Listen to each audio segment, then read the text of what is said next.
আসসালামু আলাইকুম। কেমন আছেন সবাই? আশা করি সবাই অনেক ভালো আছেন। নতুন আরেকটি ব্লগে আপনাদের সবাইকে আরও একবার স্বাগত জানাই। তো দেখতে পাচ্ছেন এখানে কিছু নেহারি তো রান্না করা হচ্ছে।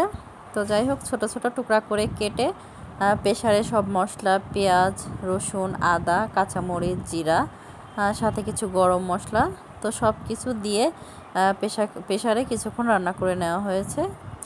কারণ এটা রান্না করতে একটু সময় লাগে, তো একটু সিদ্ধ হতে সময় বেশি নেয়, এই জন্য প্রেসারে দিলে হয় কি তাড়াতাড়ি হয়ে যায়। তো রান্না মোটামুটি প্রায় শেষের দিকে, তো এখন একটা বড় পাতিলে নামিয়ে নেওয়া হচ্ছে।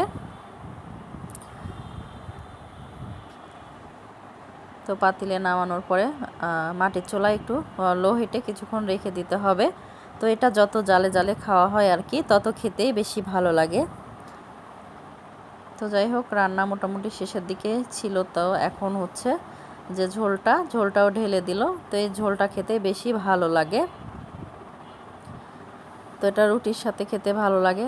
তো চাউলের রুটি হলে আরও বেশি ভালো হয়। তো লবণটা চেক করে নেওয়া হয়েছে, মনে হলো যে লবণটা একটু কম হয়েছে, তো একটু দিয়ে নেওয়া হলো, দিয়ে নেড়ে চেড়ে মিক্স করে হচ্ছে মাটির চুলায় বসিয়ে নেওয়া হচ্ছে। তো দেখতে পাচ্ছেন খুব লো হিটে এখন রান্না করে নিতে হবে। তো এই ঝোলটা খুব বেশি শুকানোর দরকার নেই, কারণ ঝোলটা খেতে বেশি ভালো হয়। তো প্রেসার কুকারটা ধুয়ে একটু পানি দিয়ে নেওয়া হলো। তো দেখতে পাচ্ছেন এতটুকু পরিমাণ শুকিয়ে নিয়েছে। তো এটা গরম গরম খেতেই বেশি ভালো হয়। তো ঝোলটা শুকিয়ে গেছে, তো ভাবলাম এখানে বসে খেয়ে নেই চুলার পাড়ে। তো এদিকে দেখলাম মা আবার চাউলের রুটিও বানিয়ে নিয়েছে। তো চাউলের রুটি দিয়ে খেতে অনেক ভালো লাগে।